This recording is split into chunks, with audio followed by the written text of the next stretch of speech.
Yo, c'est la gang, Papa Lapsi. C'est quoi la vidéo, man? On parle beat. Et là, tu commences ça. Notre auteur de cette semaine a un style plutôt différent que les auteurs précédents. Yeah. On touche un tout nouveau sujet avec quelqu'un qui écrit des essais. Yes, les fouineurs parmi vous, vous allez tous tomber à genoux. Vous allez être remplis de joie lorsque vous allez voir Philippe.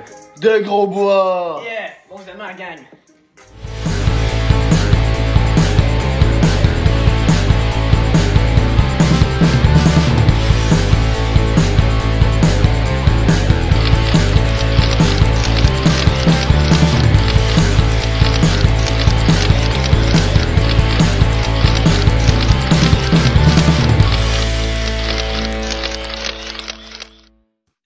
Bonjour Philippe, ça va bien? Bonjour, oui, ça va et vous? Super. Fait que, écoute, Philippe, on va commencer par te présenter les deux segments. Là, je te laisse commencer. Philippe, notre premier segment, c'est le segment psychologue. On va aller te poser des questions un peu, pas trop, on va pas te faire pleurer ici. Ça va être des questions un peu. On va parler plus, comment on pourrait dire ça? Ce sont un petit peu de ton passé, peut-être, de Parler tes essais. Plus en profondeur de ce que ouais. tu fais. On pourrait dire ça aussi comme ça. Exact. OK. Deuxième segment. Il y a le segment paparazzi. Ça, on va faire un petit peu plus les paparazzis, justement. Ça va être des questions un petit peu plus loufoques, un petit peu plus vagues. Puis il y a un dernier segment qu'on va t'expliquer rendu là, vers la fin. OK, On garde ça une petite C'est une surprise. petite surprise à chaque fois. Là. Ouais. c'est bon. Super.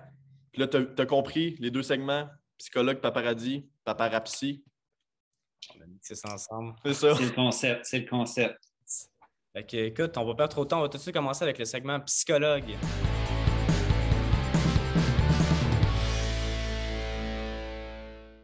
Philippe, première question, c'est quoi qui te pousse à analyser un sujet pour être en mesure de te positionner par rapport à ça? Qu'est-ce qui me motive à écrire Ouais. sur un sujet? Moi, à date, les deux livres que j'ai écrits, c'est par rapport aux médias, soit sur Internet, médias numériques, là, c'est plus sur le journalisme. Fait que les médias, c'est quelque chose qui m'intéresse, qui m'a toujours intéressé, je pense. Après ça, ce qui me pousse à écrire, c'est que souvent, il y a des enjeux politiques et des enjeux sociaux derrière ça, et des questions qui sont importantes pour la démocratie, pour la justice sociale. Puis si j'écris quelque chose, en général, c'est parce que c'est quelque chose qui n'a peut-être pas été encore assez abordé, qu'il y a des angles qui n'ont pas été, des choses qui n'ont pas été dites encore.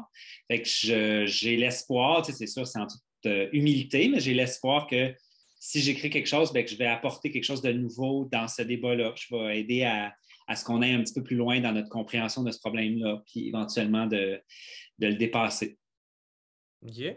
Intéressant. Puis justement, si on continue un petit peu sur cette lancée, c'est quoi qui t'a amené à faire ça? C'est quoi qui t'a attiré vers ce genre littéraire-là, mettons? De l'essai? Ouais. L'essai, c'est intéressant parce que c'est pas de la fiction. Moi, je pense pas que si j'écrivais des bons romans, là, je pense pas que je serais capable, en fait, si j'écrivais un roman, je suis pas sûr que ça serait bon. Mais un essai, ce qui est le fun, c'est que on s'appuie sur des choses tangibles. Moi, j'essaie toujours de faire des essais qui sont bien documentés. Je donne beaucoup mes références pour que les gens puissent aller plus loin. Mais ce qui est intéressant, c'est qu'on développe une prise de position aussi. Fait que c'est un style qui est comme plus libre que si je faisais un article scientifique, là, où est-ce qu'il fallait que je passe par vraiment certaines étapes et tout ça, puis tout expliquer de façon très rigoureuse. Là, j'ai plus de marge de manœuvre. Fait que je peux prendre des exemples un petit peu partout, je peux y aller avec des anecdotes. Fait qu'on a plus de liberté en termes de style, puis on a plus de marge de manœuvre aussi pour faire des prises de position, pour s'engager d'un certain côté d'un débat, par exemple. Et tu n'as jamais pensé, là, t'as jamais pensé à faire un livre de science-fiction? Tu as toujours été dans les essais. J'aime bien la science-fiction, j'aime bien en lire ou écouter des séries ou des trucs comme ça avec de la science-fiction. Mais il faut reconnaître ses limites dans la vie. Il faut reconnaître dans quoi on est bon, dans quoi on est moins bon. Fait que je pense pas que je ferais de la très bonne science-fiction. Mais la science-fiction, c'est intéressant parce que, justement, moi, je travaille quand même beaucoup sur les technologies médiatiques en particulier. Puis la science-fiction, c'est un genre qui nous permet aussi d'explorer qu'est-ce que ça veut dire, cette technologie-là, si on la pousse plus loin, si on imagine dans 20 ans, dans 30 ans, à quoi ça va ressembler. Tu sais, comme mettons la série Black Mirror, par exemple, je ne sais pas si vous connaissez ça, mais tu sais, on essaie de voir, là, c'est souvent de façon dystopique, voir vers quel genre de cauchemar ça pourrait nous amener. Pour ça, la science-fiction, c'est intéressant, mais Moi, je travaille à partir de ce qui existe déjà, de ce que je vois autour de moi, puis j'essaie de voir c'est quoi qui est le plus important à soulever là-dedans. Fait que on a chacun nos forces et nos faiblesses. Puis moi, c'est pas d'écrire de la science-fiction. Ok, ouais. Prochaine question, Philippe. Faut-il croire les journalistes? Très court, mais ça peut être une longue réponse. S'il faut croire les journalistes, Ouais. ben, dans l'idéal, je ne pense pas que c'est une question de croyance, en fait. C'est que normalement, les journalistes s'appuient sur des données, sur des faits, sur des recherches, sur des gens qu'ils rencontrent.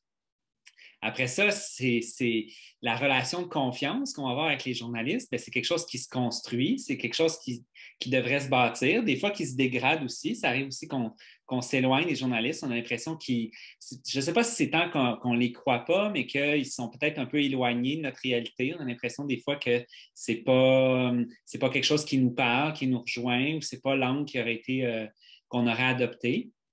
Mais je ne pense pas qu'il faut croire les journalistes comme il faut croire, il ne faut pas croire non plus à une religion, tant qu'à moi, mais ce que je veux dire, c'est pas croire au sens, si cette personne-là le dit, c'est vrai. Je pense que la relation de confiance, c'est quelque chose qui se développe au fil du temps, en connaissant un certain média, en connaissant comment ils travaillent, en ayant peut-être l'occasion de les rencontrer à l'occasion. En suivant un peu leurs articles, leurs parutions au jour le jour, on finit par avoir une idée de comment ils approchent les choses, quel genre de démarche ils ont, est-ce qu'ils sont professionnels, est-ce qu'ils sont honnêtes dans le sens où est-ce qu'ils montrent un peu où ils logent, c'est quoi leur valeur, c'est quoi leur principe. Puis c'est à partir de ça qu'on développe éventuellement une certaine relation de confiance. Mais je ne dirais pas de les croire, c'est ça, là, comme l'Évangile. Là. Ah, c'est bon ça. Puis tu as un petit peu abordé le sujet. Est-ce que tu trouves ça inquiétant de voir que notre génération a autant de désinformation? Ben, c'est quoi pour vous de la désinformation? On va commencer avec ça. Ben, exemple, là, mettons, il y a une grosse nouvelle, puis finalement, on l'a vu beaucoup d'ailleurs que la guerre en Ukraine, il y a beaucoup de fausses informations qui circulent. Exemple, j'ai vu tantôt les bombardements sur l'hôpital, ça s'avérait faux. Ben, Ouais, c'est ça, il y a quelques articles qui montrent, puis c'est ça, c'est trafiquer une nouvelle.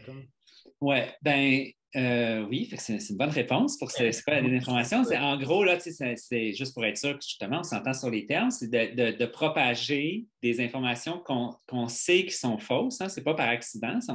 La personne qui propage, le groupe qui propage sait que c'est faux pour des raisons économiques, pour des raisons politiques. Est-ce que c'est inquiétant pour votre génération? Je dirais que c'est inquiétant pour toutes les générations. Je pense que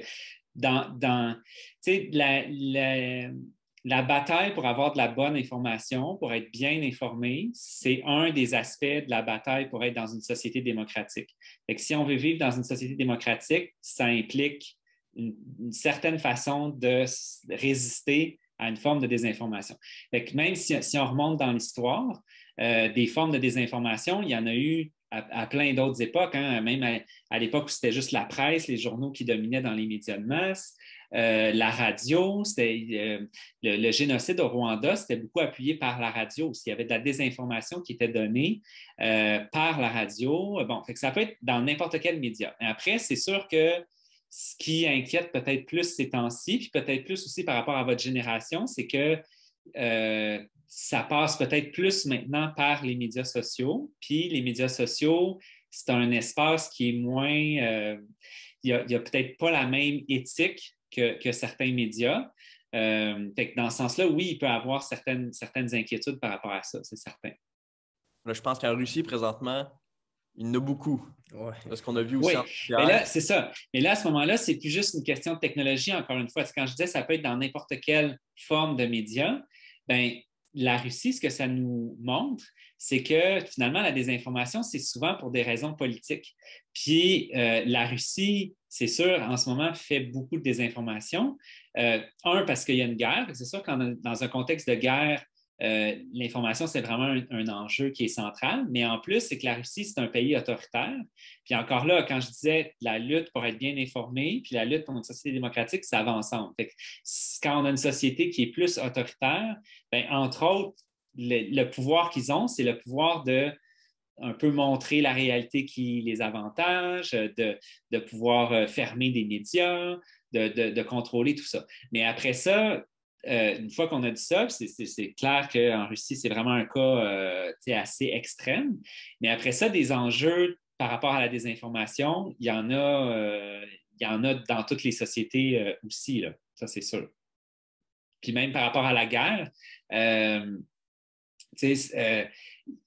sans que ça soit nécessairement de la désinformation, mais ça a été frappant de voir, par exemple, comment les personnes qui résistaient à l'invasion de l'Ukraine, donc les Ukrainiens et Ukrainiennes qui résistaient, assez rapidement, on a dit que c'était des résistants parce que, la Russie, on considère que c'est un peu comme notre ennemi, notre adversaire, alors que des Palestiniens, des Palestiniennes qui résistent à l'occupation d'Israël, on ne va pas nécessairement les nommer comme ça dans les médias. On va peut-être plus facilement les nommer des terroristes. Fait que ça ne veut pas dire que c'est de la désinformation au même sens que ce que Poutine fait, mais il y a des regards qui peuvent être biaisés dans n'importe quelle société puis dans n'importe quel média. Hey, c'est tout le monde! Vous vous rendez compte qu'on coupe ça comme au milieu de même, c'est qu'il y a une raison. On a eu un petit problème lors de l'entrevue avec Philippe de Grosbois. Il nous manque les 2 derniers segments. Ouais, ce qui veut dire le segment paparazzi puis insolite. C'est plate. Ouais, c'est ça. Puis on le sait que vous les aimez, ces 2 segments-là. Nous, on les adore. Les auteurs, nos invités les adorent. Ouais. Fait que là, nous autres, on est bons quand même pour trouver des solutions, malgré tout. Hein? Yes, on se doit de finir cette entrevue-là. Donc, qu'est-ce qu'on va faire? On va la faire directement au Salon du Livre, mesdames et messieurs. Directement avec lui en live? Yes! Ouais, puis là, en live, vous pourrez probablement le voir, je veux dire, sur les réseaux sociaux. Mais sinon, déplacez-vous puis venez directement la voir avec nous. Hey, on veut du monde avec nous. Oui. Ça va être le fun, on va tout triper, on va voir plein de monde, ça va être malade. Mais oui. Là, vous êtes rendu au moins jusqu'ici, fait que, on vous remercie. Merci beaucoup. Puis, écoute, on se retrouve pour une prochaine vidéo. Yes!